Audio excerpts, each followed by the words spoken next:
بسم الله الرحمن الرحیم. الحمدلله و الصلاة و السلام علی رسول الله. حمد و ثنا مر خداوند را که نور ایمان داد، غافر و رحمان و رحیم است، پاک از عیب و شرک و نقصان است. صلوات خدای هر ساعت بر رسولی که هست صاحب عز و طاعت.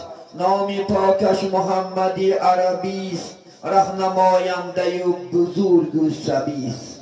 و بسم الله خدایا تیز کن تیغ زبانم را، و رحمان و رحیمت نصرت قرین گردان بیانم را. هیچ نام خوشتر در جهان به بسم الله نیست، زان که بخشنده عصیان بجز الله نیست. اما بعد، السلام علیکم و رحمت الله و برکاته. السلام علیکم برادران اهل اسلام، خاندان مبارک. اولا ما شما را و مناسبت فرارسی توی سنی رسول صلی الله علیه و سلم تبریک و مبارکباد میگیم از درگاه الله سبحانه و تعالی. و این دو نوجوان محبت صمیمانه، آن محبتی که بین آدم و حوا، و آن محبتی که بین یوسف و زلیخا، و آن محبتی که بین محمد مصطفی و خدیجه الکبری، و آن محبتی که بین علی مرتضی و فاطمه الزهرا پیدا کرده بود، الله سبحانه و تعالی بین این دو نوجوان پیدا نماید. در آینده فرزندهای صالح و صالحه از خزائن غیب خودش الله سبحانه و تعالی اله کرامت نماید. و چنین روز خرسندی و چنین روز شادی را الله سبحانه و تعالی و کل خاندان ما اله مناسب بیند. آمین و رب العالمین. یک چند صحبت انشاءالله خدا خواهد درباره داماد و عروس میکنیم انشاءالله. وظیفه های داماد، وظیفه های انشاءالله عروس، و یک چند درباره انشاءالله طاعت، عبادت و انشاءالله خوبی ها و نیکی ها و آوردن فیض و برکات در خاندان ما و شما عزیزان من انشاءالله حق صحبت نشیم. البته یک چند حق است انشاءالله. یگانه ما شما این داماد و عروس طبق انشاءالله سنت های رسول الله صلی الله علیه و سلم آغاز انشاءالله حیات کردنش انشاءالله خدا خواهد تکلیف میکنیم. البته انشاءالله انسان به یک زمان و یک وقت در خوردن و آشامیدن انشاءالله یعنی احتیاج دارد، با به یک وقت انشاءالله در چی؟ یعنی در انشاءالله ازدواج شدن احتیاجمند می شود. یعنی بین ازدواج شدن یک جای شدن انشاءالله به طبق سنتی رسول الله صلی الله علیه و سلم. البته انشاءالله خدا خواهد یعنی عائله برپا کردن انشاءالله انسان چی می شود؟ البته انشاءالله سزاوار می شود. و یک چند وظیفه ها است انشاءالله. امشب اولین وظیفه که داماد و عروس دارد این است که عزیزان من باید که انشاءالله خدا خواهد داماد و عروس بعد انشاءالله خدا خواهد نمازی شام طبق انشاءالله سنت ها که مرحمت مهمان طبق سنت ها انشاءالله که یعنی یک جای شدن است. الحمدلله طبق سنت وقتی که انشاءالله خدا خواهد زیر ما و شما خانه میگیم داخل میشوند، یگانه وظیفه مهم این است که انشاءالله باید که داماد انشاءالله از این پیشانی انشاءالله همسرش بوسه کند و در حق انشاءالله او دعاهای خوب کند که پروردگارا همین همسری من یعنی همسری خوب بگردان، همسری با تقوا با حجاب، یعنی اطاعت کننده من، اطاعت کننده خودت بگردان و اطاعت کننده یعنی پدر و مادر و خدمت کننده اهل عائله ما بگردان. دعا کند و دعا کند که پروردگارا همین همسری من از بد اخلاقی یعنی از انشاءالله گپ گردونی، از فعلهای نادرست یا که از خدمت نکردم به پدر و مادرم، خدمت نکردم به من، الله خود نگهدار بوده. باید که انشاءالله چکا کند؟ البته انشاءالله دعا کند. البته در این دعا الله سبحانه و تعالی فرشته ها آمین میگن، فرشته ها انشاءالله قبول میکنن و هر دو شب جای نماز پرتایم انشاءالله هر شب الحمدلله نمازخوان هستن، صالح هستن انشاءالله جای نماز پرتایم. 2 رکعتی نماز شکرانه ویصال یعنی باید که نماز بخونن عزیزان من. خیلی که حضرت امام اعظم رحمت الله علیه پدرشو که به یکی بهترین انشاءالله زن خدا مناسب دید الحمدلله چیکار کردن 2 رکعت انشاءالله خدا کرد نماز خوندن و به الله سبحانه و تعالی انشاءالله شکرانه کردن هماندم الله سبحانه و تعالی زنی خوب نمیتید زنی خوب خدا خواهد و یعنی اینم اراده الله هست شاعر میگد هر کی را خدا لطفی کند حضرت حق آنش دهد یک زنی مستورهی کاکل پریشانش دهد محرمی تم محرمی دل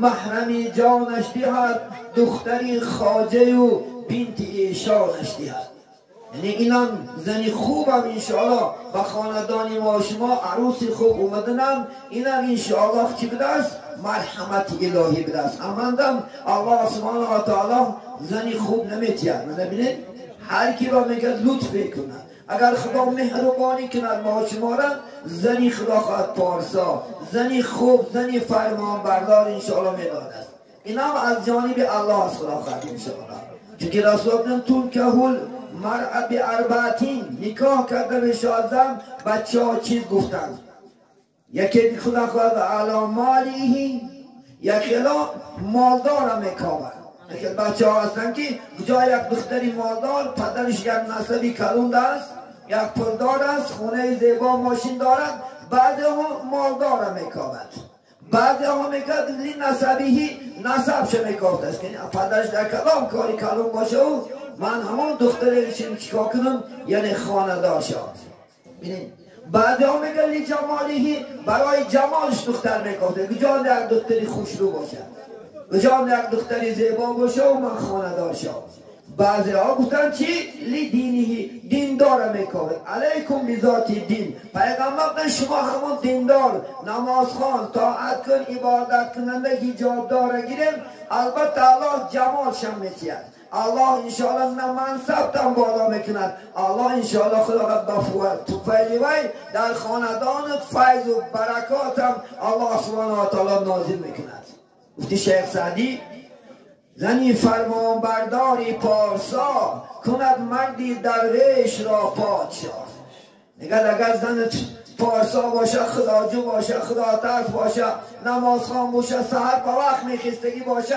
امروز زنها کم در کم بود دورهای شوروی در چنان زنها غرور داشتن که از خسر و خوشنامنش پیش میخستن پیش خسته چکا میکردن یعنی تیار میدیدن انتظار خدا خواهد رفته شوفته یعنی جا بجا کرده خسر و خوشنامنش خدا خواهد چایش تیار کرده میدادن امروز این زنها کم در کم موندن خیلی زنها امروز برعکس دیگه است امروز خسر و خوشنامن چای هم بسته تیار کرده خانه رفتگی هم جا بجا و چکا میکند و بیچاره این خدا خواهد ساعتی 7-8 از میخیزد باید که این خیزن نباشد زن باید که سحرخیز باشد سحر بربخیز باشد انشاءالله خدمت یعنی شوهرش خدمتی خسر و خوشنامش میکرگی باشد اگر میگه پارسا باشد انشاءالله کند مردی درویش را پادشاه بینن عزیزانی من اگر انشاءالله خدا خواهد یک کم بغل باشیم انشاءالله پادشاه میکند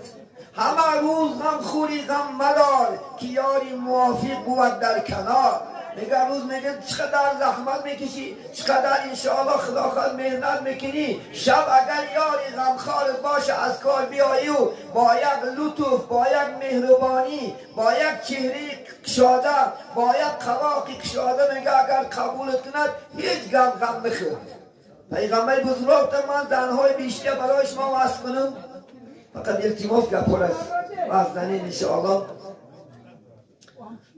گفتم من زنهای بیشتر برای شما وصف کنم رسولتن عارفتن زنهای بیشتر کی است کدام زنی که گفتن که دائم انشاءالله فرزند تولد میکرگی است فرزند این تولد میکرگی یعنی فرزند زاینده گفتن زن دویم گفتن زنی بیشتر وقتی که شوهرش از بیرون بیاید از کوچه مبادا اگر دلش خفه باشد یا چهرش قواقش گرفتگی باشد در یعنی عرفه ای که یکان کس خفه کرده باشد یکان کس گبی سخت زده باشش میگد زن دستش در دستش مونه دو گوه که شیرینم جانم میمورمت برای چی چهرت گرفتگی است؟ اگر تا نخندی خرسند نباشی من همیشه خواب نمیرم، من هنوز همه بگاه افقاد نمیخونم. گفتن این زنی بهشتی است. ببین که هم گفتی حضرت کی مثال همه روز غم خوری غم ندار که یاری موافق بود در کنار.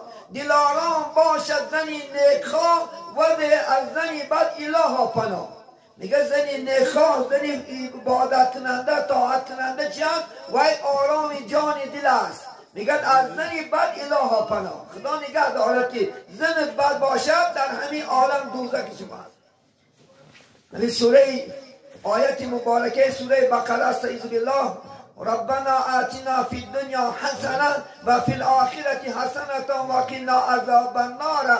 در این شعر حسین واعظ کاشفی در زیر همین گفته است که ربنا آتنا فی الدنیا حسنه، پروردگار در همین دنیا ما در نیکیت، همین دنیا نیکی بهترین که زنی خوب است. همین تحت زیر همین آیه یعنی زنی خدا خواهد انشاءالله خوب کنید در همین دنیا.